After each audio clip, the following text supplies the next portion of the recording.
안녕하십니까. 해박 넘버원 안충수입니다.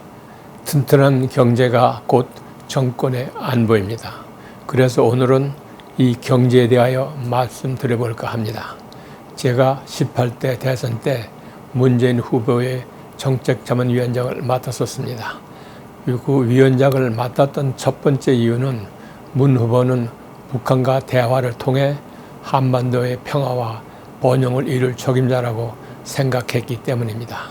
실제 19대 대통령이 되어 하나하나 현실로 나타나는 것을 보고 무척이나 반가웠습니다. 그런데 지난 1분기 경제 성장률이 마이너스 0.4%로 글로벌 금융위기 이후 10여 년 만에 최저치를 기록하고 경제가 점점 어려워지는 것을 보고 두 가지, 즉 탈원전 정책과 최저임금 정책에서 대대적인 전환이 필요하다는 것을 생각했습니다. 한국은 에너지 빈국입니다. 한국은 고도의 기술로 원전을 안정적으로 전력 공급을 할 수 있고 원전은 저비용 친환경 에너지원입니다. 그런데 정부는 2017년 기준 24기인 원전을 2030년에 18기, 2038년에 14기로 축소할 계획입니다. 대신 현재 7.6%밖에 되지 않는 대생에너지 발전 비중을 2040년까지 30에서 35%로 높일 방침인데 풍력, 태양광 등 재생에너지는 전적으로 하늘에 의존할 수밖에 없는데 최대로 이용해도 10%를 넘지 못합니다. 환경과 미세먼지의 주범인 석탄 화력은 20%를 넘어서는 안 됩니다. 난로 치솟는 LNG 원유는 전적으로 수입해야 하는데 40% 이상은 경제적 부담이 너무 큽니다.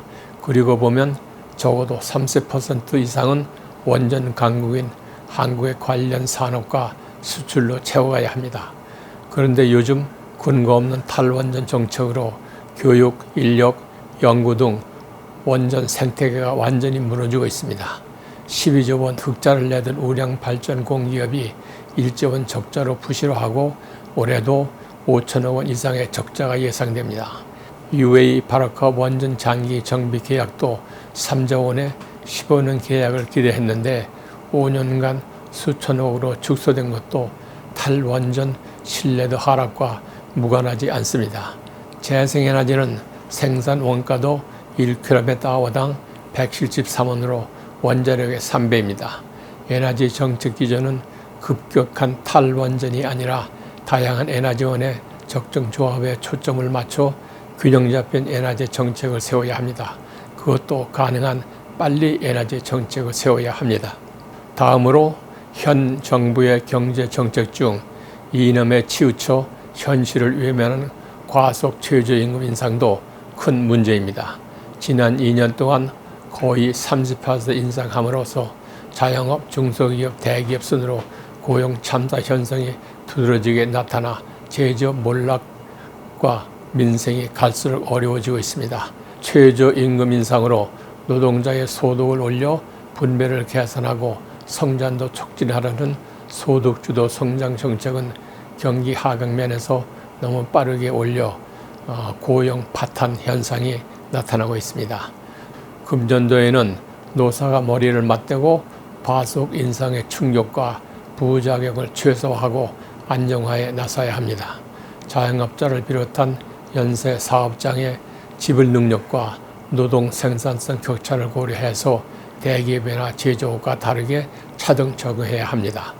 소득주도 성장은 선거 전략은 될 수 있어도 경제 전적으로는 현실성이 없습니다. 튼튼한 경제가 정권의 안보입니다. 양질의 일자리는 결국 시장에서 만들어져야 합니다.